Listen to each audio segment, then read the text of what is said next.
Hi everyone, I'm Toru and today I'm doing a vlog for task 3 in LPE 2402 critical reading skills. So just to give you an abstract, in this task I'm required to evaluate the arguments in the given text and determine my own stance with relevant points. So before I get into the contents, for those who are watching my vlogs for the first time, let me tell you more about myself. Currently, I'm studying in University Putra of Malaysia under the program Bachelor of Industrial Design. And I came from a relatively small town in Johor, which is called Pontian.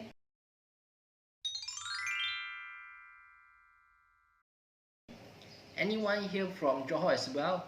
If you are, leave a comment down below. So, today I'm here to critically analyze the article titled Think Twice About Going Cashless by Satyajit Das.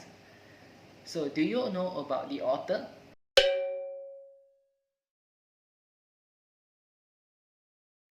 Satyajit Das was born in Calcutta, India in 1957 and he received Bachelor of Degrees in Commerce and Law from University of New South Wales, followed by a Master in Business Administration from Australian Graduate School of Management.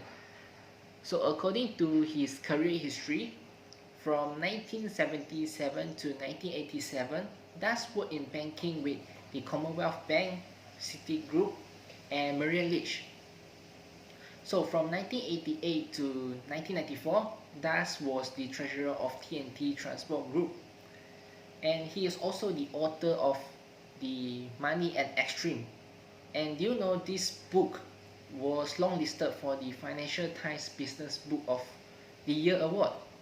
So the Economist reviewed the book and stating that Satyajit Das is well placed to comment, having worked both for investment banks and as a consultant advising of clients on their use of complex financial products.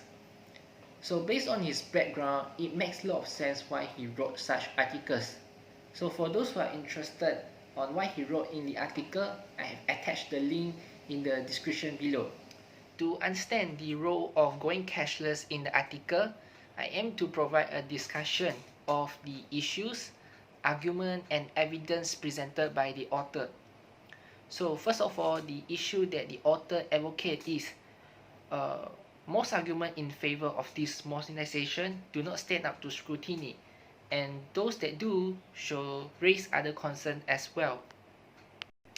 Another line of thought is the author claims that abolishing cash isn't likely to solve the problem it is meant to address, building from the idea that criminals and terrorists will seek out for alternative methods of transferring funds even they happens to be more expensive.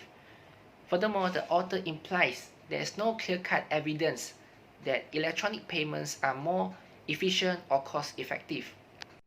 So moving on, I will talk about my belief and values.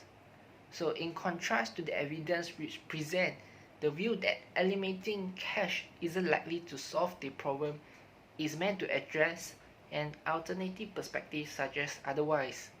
To me, going cashless signifies lower crime rates because there's no tangible money to steal, right? And there will be less money laundering because there's always a digital paper trail. So imagine there's a record of payment between in and out. Every record is harder for criminals to make illegal transactions. And there will be less time and cost associated with handling, storing, and depositing paper money. So it's more cost effective and efficient. So moreover, going cashless indicates convenience and secure payment, and as a sign of technology advancement in the society itself. So in a cashless society, it's harder to hide income and evade taxes when there's a record of every payment you receive. Therefore, it helps to curb corruption, and the tax evasion usually happens in the upper class. So by theory, it will result in an effective income redistribution to the lower class and promote economic growth. And this is how tax is supposed to work.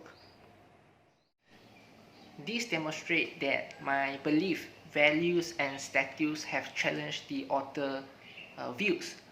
Based on the belief, values, and statutes mentioned above, it's clear that I strongly disagree with the opinions of the author, unfortunately, and I have my reason for that. I would like to conclude that I believe going cashless are able to solve the problems that it is meant to address, especially problems that exist in the conventional cash transaction that still happens today. This is because financial crime is harder to execute in a cashless society when there's record of every payment that you receive, like I mentioned earlier. So although the author mentioned criminals may find other ways to transfer illegal funds, but in the end of the day, all these criminals, they still have to spend the money they've earned from all these illegal activities, right? They have to buy stuff like houses, car, luxuries. So because there is always a record of payment, authorities can easily track down any irregularities between spending and earning. So when your spending is much more than your earning, then something fishy must be going on, right? Not to mention, it's more convenient when, as long as you have your card or phone with you, you have instantaneous access to all your cash holding, and I see that as a convenience. Don't you think so? Especially when we are living in this new norm where contactless payment are encouraged and the increasing popularities of online shopping. Another thing is, we can see that a lot of things nowadays are moving towards the direction of cashless payment. For example, like touch and go. Back then, we have to top up our touch and go cards in booth, right? In kiosk, something like that, or in the toll station. But nowadays, thing has changed very rapidly. We have the touch and go application where you can top up your card just through apps that link to your bank account. So as you can see, a lot of things nowadays in Malaysia has moving towards this kind of direction and vision, and Malaysians are adapting, adapting more well than we thought. That's all from me. What do you guys think about this issue? Do leave your opinion in the comment down below for further discussion, or if you have any interesting article that you would like to share with me, please feel free to leave the link in the comment section, and maybe I will do another vlog about it. So I hope you enjoyed this video, and if you did, don't forget to subscribe to my channel and give a thumbs up. So thank you and see you soon. Bye bye.